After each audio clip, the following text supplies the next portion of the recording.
नमस्कार, बहुत बहुत स्वागत है आपका। मैं हूं आपके साथ ऋतु ज्ञानवानी। आज बुलेटिन में आपको दिखाएंगे कैसे सीएम मोहन यादव ने फादर्स डे पर लिए अपने पिता का आशीर्वाद। बात दिल्ली, टीओ भोपाल, शिवराज के अलग अंदाज की भी होगी। बताएंगे कहां 21 लाख में बिका बकरा, कौन है टोरंटो और तूफान, ये भी दिखाएंगे। बात गुमशुदा भैंसों की भी होगी।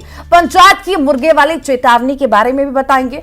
कहां थूक से किया गया मसाज, ये भी जानेंगे।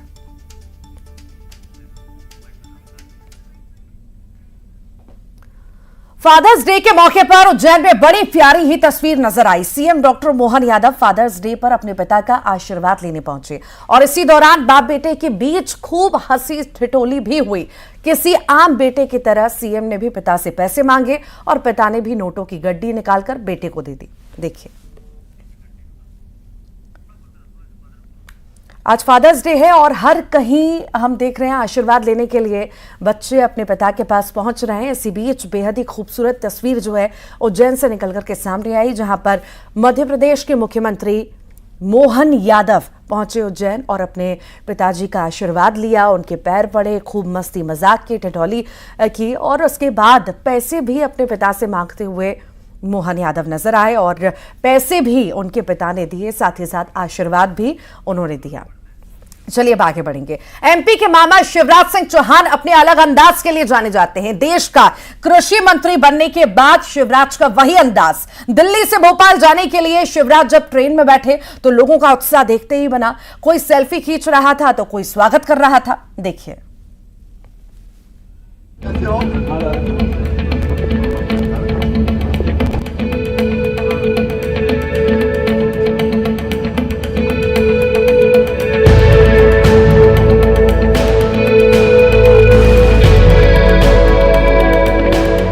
कोई सेल्फी ले रहा है तो कहीं मामा के स्वागत के लिए समर्थकों की भीड़ उमड़ पड़ी है। मामा भी बड़े आराम से लोगों से मुलाकात कर रहे हैं।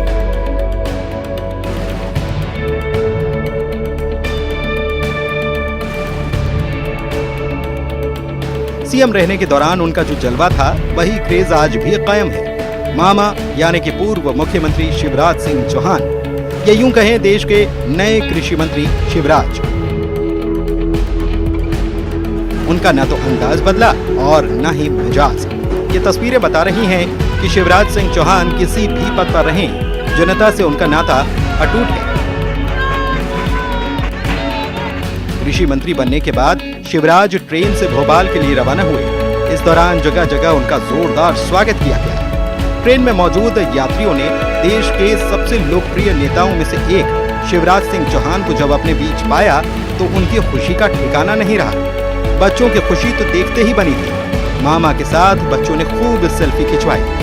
ट्रेन में मामा ने न्यूज़ 18 से खास बातचीत की। कृषि मंत्री बनाने पर प्रधानमंत्री का आभार जताया। बोले, किसान कल्याण बीजेपी की प्राथमिकता है। किसानों के हित के लिए योजनाएं बनाई जा रही हैं। शिवराज सिंह चौहान ने कृषि सखी योजना का भी जिक्र किया। हमारे साथ मध्य प्रदेश के पूर्व मुख्यमंत्री शिवराज सिंह चौहान हैं, जो हाल ही में देश के कृषि मंत्री बने हैं और उन पर पूरे देश की जिम्मेदारी है। शिवराज जी, बहुत बहुत बधाई। और किस तरह से ये एक बड़ा अचीवमेंट है आपके लिए? प्रधानमंत्री जी का मैं आभारी हूँ। उन्होंने किसानों के कल्याण का और कृषि को आगे बढ़ाने का काम भरोसा करके हमें सौंपा है। किसान कल्याण प्रधानमंत्री जी की, भारतीय जनता पार्टी की, एनडीए की सरकार की प्राथमिकता है। पिछले 10 वर्षों में प्रधानमंत्री जी के नेतृत्व में, चाहे प्रधानमंत्री किसान सम्मान निधि हो, प्रधानमंत्री फसल बीमा योजना हो, एक नहीं अनेकों कार्यक्रम बनी हैं जिनने किसानों की जिंदगी बदली है। और 18 जून को काशी जी में 9 करोड़ से ज़्यादा किसानों के खाते में 20,000 करोड़ रुपए से ज़्यादा राशि डाली जाएगी। ये पहला कार्यक्रम उनका होगा। इसी से समझा जा सकता है कि कितने गंभीर हैं प्रधानमंत्री जी किसानों के कल्याण के लिए। केंद्रीय मंत्री बनने के बाद शिवराज सिंह चौहान पहली बार भोपाल आए। इस दौरान रास्ते में कई जगहों पर उनका स्वागत किया गया। उनके समर्थकों ने फूल मालाओं और गाजे बाजे के साथ उनका स्वागत किया। सीएम रहने के दौरान भी शिवराज सिंह चौहान जनता के बीच काफी लोकप्रिय थे। अब शिवराज देश के कृषि मंत्री बन चुके हैं। लेकिन अब भी लोगों के बीच उनकी लोकप्रियता उतनी ही कायम है। Bureau report, news 18। Father's Day के मौके पर उज्जैन में बड़ी प्यारी तस्वीर नजर आई। CM doctor Mohan Yadav Father's Day पर अपने पिता का आशीर्वाद लेने पहुंचे और इसी दौरान बाप बेटे के बीच खूब हंसी ठिठोली हुई। किसी आम बेटे की तरह सीएम ने भी पिता से पैसे मांगे और पिता ने भी नोटों की गड्डी निकालकर बेटे को दे दी। देखिए।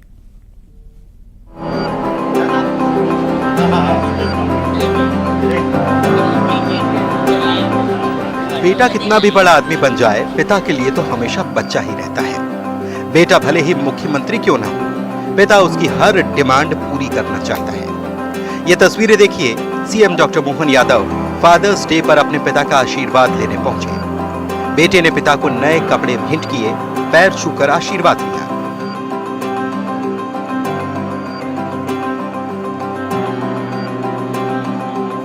बाप बेटे के बीच खूब बातें हुई, दोनों खूब खिलखिलाकर हंसे। इसके बाद सीएम डॉक्टर मोहन यादव ने वो किया जो हर बेटा करता है। सीएम ने खर्चे के लिए पिता से पैसे की मांग कर दी और पिता ने भी जेब से नोटों की पूरी गड्डी निकालकर बेटे को दे दी। हालांकि सीएम ने अपने पास सिर्फ 500 रुपए रखे और बाकी के पैसे पिता को लौटा दिए।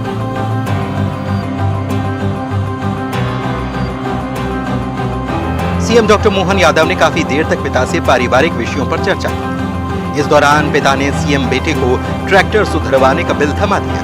सीएम ने उनसे पूछा, बैंक में कितने पैसे हैं? इस बात पर दोनों हंस दिए। सीएम ने फादर्स डे पर अपने पिता का आशीर्वाद दिया और पूरे देश को भी फादर्स डे की शुभकामनाएं दी। मेरी ओर से फादर्स डे की पूरे देशवासियों को सबको बधाई।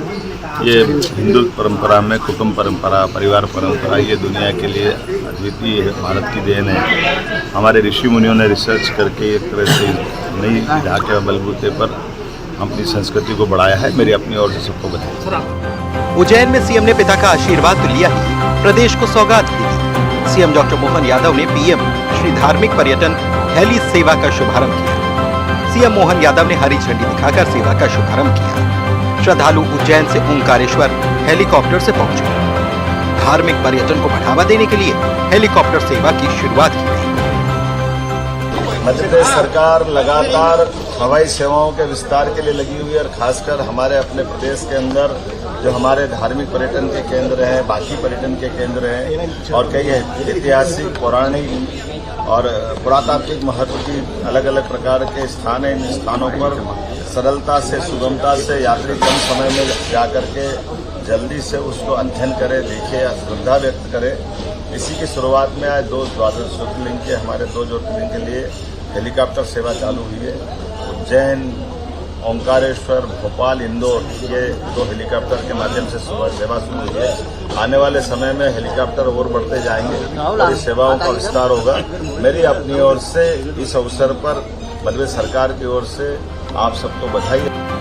तो यूं सीएम ने फादर्स डे मनाया। एक सीएम के तौर पर तमाम व्यस्तताओं के बीच सीएम डॉक्टर मोहन यादव ने पिता के साथ फादर्स डे मनाने के लिए वक्त निकाला। कई बेटे हैं जो माता पिता तक को भूल जाते हैं, उनके लिए सीएम डॉक्टर मोहन यादव मिसाल है। अजय पटवा, न्यूज़ 18 उज्जैन। क्या आपने कभी 21 लाख रुपए का बकरा देखा है? काजू, बादाम, पिस्ता खाने वाला बकरा देखा है? भोपाल में बिका है ये बकरा, नाम है किंग। टोरंटो और तूफान कीमत भी चौंका देगी। देखिए।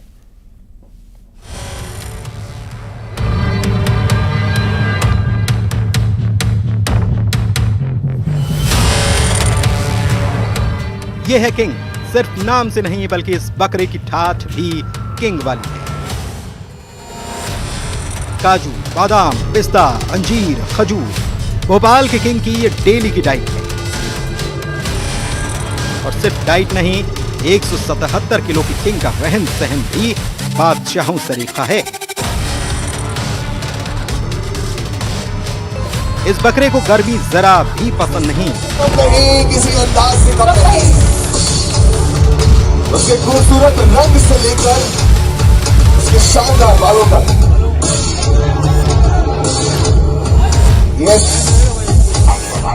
और गर्मी से बचाने के लिए इनके लिए कूलर लगाए जाते हैं। गुस्सा इतना कि कंट्रोल करने के लिए कई लोगों को लगाना पड़ जाता है। किंग की कीमत भी किंग जैसी। जितने रुपए में लग्जरी कार आ जाती है उतने में बिका है किंग। 21 लाख रुपए में मुंबई के एक शख्स ने किंग को खरीदा है। और एक बकरा 177 केजी अप्रोक्स होना चाहिए और जिसकी कीमत 21 लाख रुपए है। जिन्होंने लिया है उवैस भाई ने 21 लाख रुपए का ये बकरा लिया है जिसका नाम है किंग। वो कहाँ से बकरे सिर्फ भोपाल से हैं। बकरीद पर देश भर में बकरों की जोरदार बिक्री हो रही है। भोपाल में भी बकरों के बाजार सजे हुए हैं। बाजार में किंग की ही तरह टोरंटो और तूफान का भी जलवा है। पुणे के एक कारोबारी ने टोरंटो नाम के बकरे को 7.5 लाख रुपए में खरीदा। बकरे का वजन 160 किलो से ज्यादा का बताया गया। इसके अलावा तूफान नाम का बकरा 7 लाख रुपए में बिका।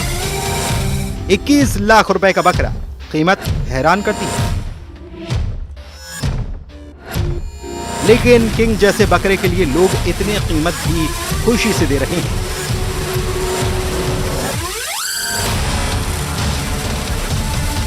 भोपाल में 50,000 से लेकर 15 लाख रुपए तक के बकरे बिकते हैं। लेकिन किंग की तो बात ही अलग है। Bureau report, news 18।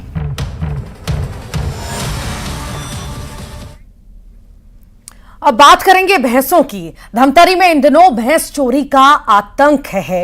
एक किसान की 2 भैंसें चोरी हो गई। किसान ने पुलिस से गुहार लगाई। भैंसों का पता बताने पर इनाम का ऐलान भी किया गया है। देखिए।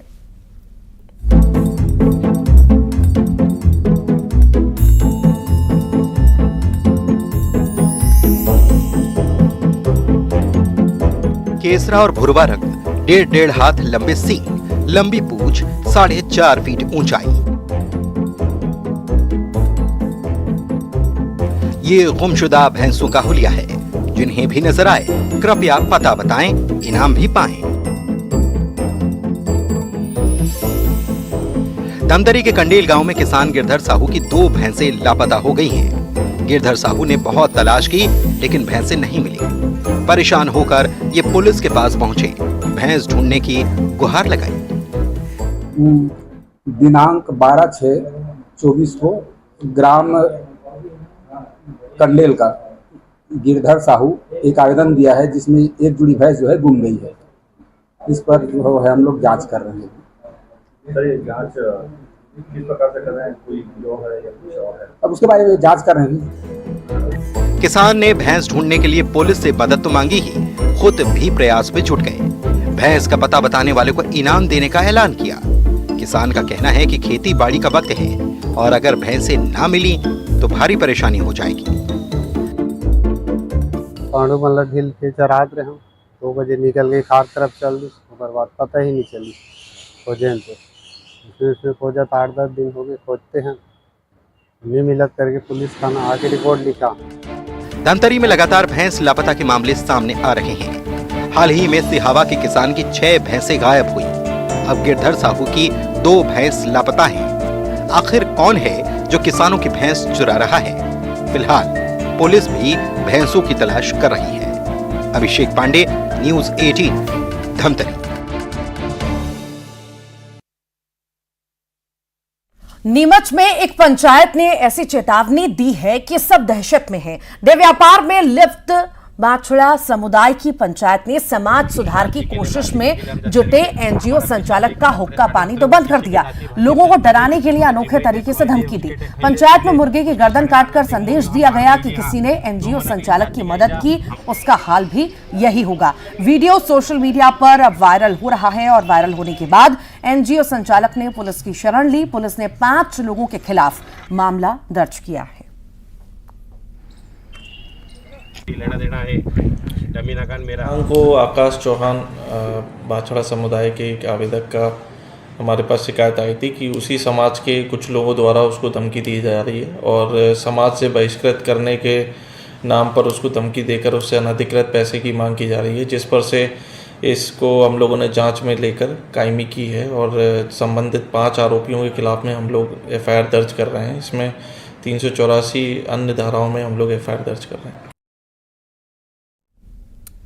तो पंचायत की मनमानी, मुर्गे वाली चेतावनी, ये तस्वीरें आप देखिए जहां पर मुर्गे की गर्दन काटी गई और ऐसी ही धमकी दी गई कि अगर किसी भी तरह की शिकायत की जाती है, हमारी बात नहीं मानी जाती है, तो आपका भी हाल यही होगा। सिक्किम में बाढ़ और बारिश ने भारी तबाही मचा रखी है। अभी तक 9 लोगों की मौत हो चुकी है। एसडीआरएफ की टीम राहत बचाव में लगी है। तो वहीं सीएम तमांग ने बाढ़ प्रभावित इलाकों का दौरा भी किया। मृतकों के परिजनों के लिए आर्थिक मदद का ऐलान भी किया है।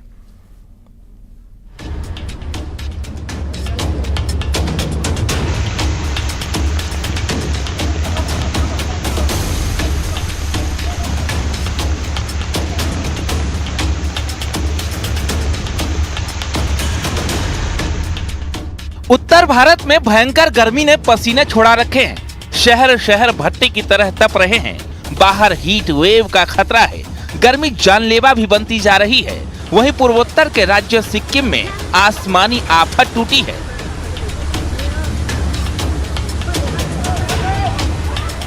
लगातार हो रही बारिश ने कोहराम मचा दिया है। जगह जगह भूस्खलन की घटनाएं सामने आई हैं, जिससे कई जगहों पर सड़कें बंद हो गई हैं। बारिश से कई सड़कें बह गई हैं। आम जनजीवन बुरी तरह प्रभावित हुआ है। तीस्ता नदी विकराल होती जा रही है। नदी ने कई घर अपनी आगोश में ले लिए। सिक्किम के मंगन जिले में बादल फटने के बाद हर तरफ तबाही के निशान ही दिखाई दे रहे हैं। जगह जगह पर पर्यटक फंसे हुए हैं। 1200 से ज्यादा सैलानी फंसे हुए हैं। राज्य के मुख्यमंत्री प्रेम सिंह तमांग ने बाढ़ प्रभावित इलाकों का दौरा किया। पीड़ित परिवारों से बात कर उन्हें हर संभव मदद का आश्वासन दिया है।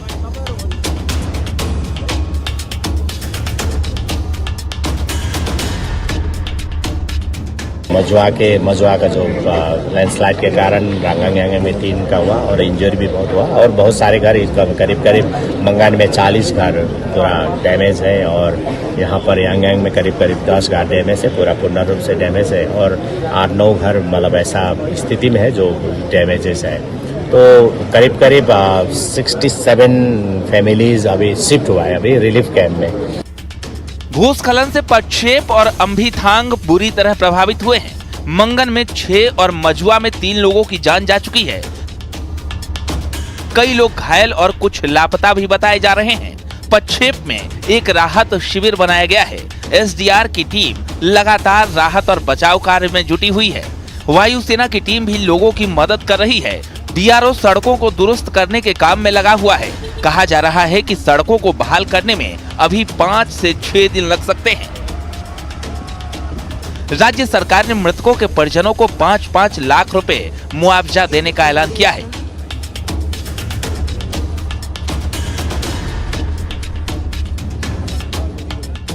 तीस्ता नदी में उफान की वजह से सबसे ज्यादा नुकसान मंगन इलाके में हुआ है, क्योंकि मंगन तीस्ता नदी के तट पर बसा हुआ है। तीस्ता का जलस्तर खतरे के निशान के ऊपर चला गया है। लाचुंग और चुंगथान में बारिश ने जबरदस्त कहर मचाया है, जिससे इन दोनों जगहों का संपर्क पूरी तरह टूट चुका है। इतना ही नहीं, बिजली और पानी की सप्लाई भी बाधित हो गई है। मोबाइल नेटवर्क भी काम नहीं आ रहे हैं, जिससे फोन पर बात करना भी मुश्किल हो गया है। मंगन की ओर जाने वाली सड़क कई जगहों पर बह गई है। नेशनल हाईवे 10 को बहुत नुकसान हुआ है। सड़कें बंद होने से खाने पीने के सामान का भी संकट होने लगा है। प्रशासन ने फंसे हुए पर्यटकों को अपनी जगह पर बने रहने की अपील की है। जोखिम लेने से बचने को कहा गया है। Bureau report, news 18। शीना बोरा हत्याकांड एक बार फिर से सुर्खियों में है। सीबीआई अदालत में सुनवाई के दौरान पर्दाफाश हुआ है कि शीना बोरा की हत्या के बाद महाराष्ट्र के रायगढ़ से बरामद उनकी हड्डियां अवशेष गायब हो गए हैं। सीबीआई के वकील ने कोर्ट में बताया कि उन्होंने बहुत तलाश की, लेकिन वो हड्डियां नहीं मिली।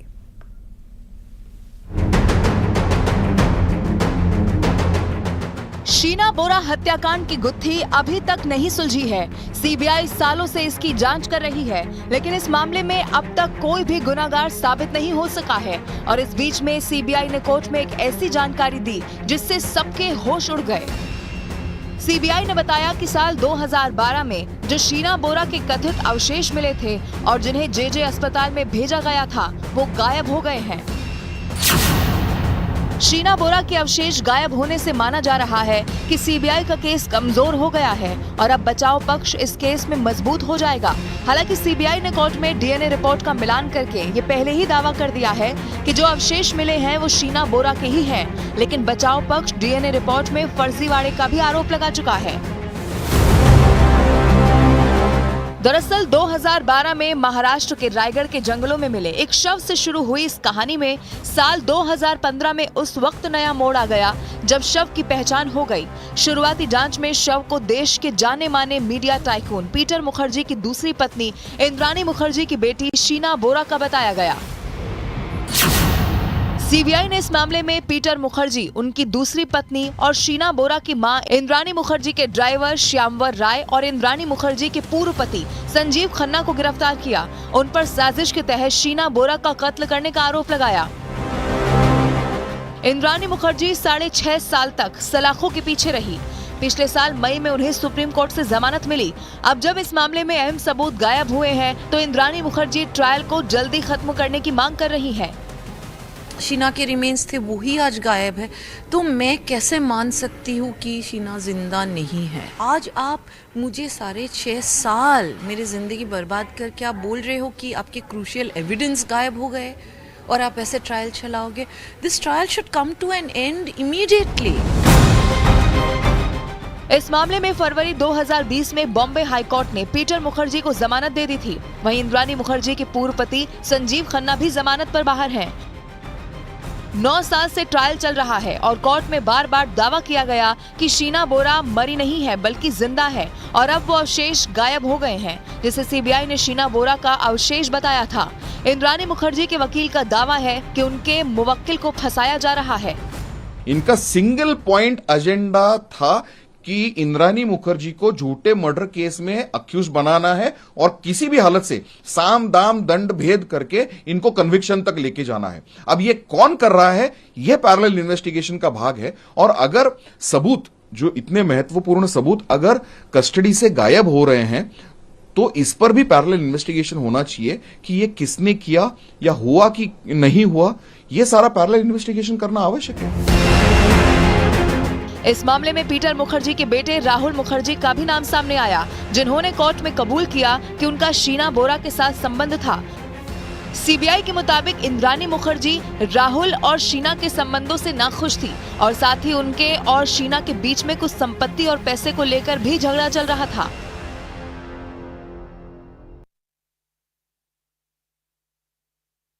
लगातार जारी है।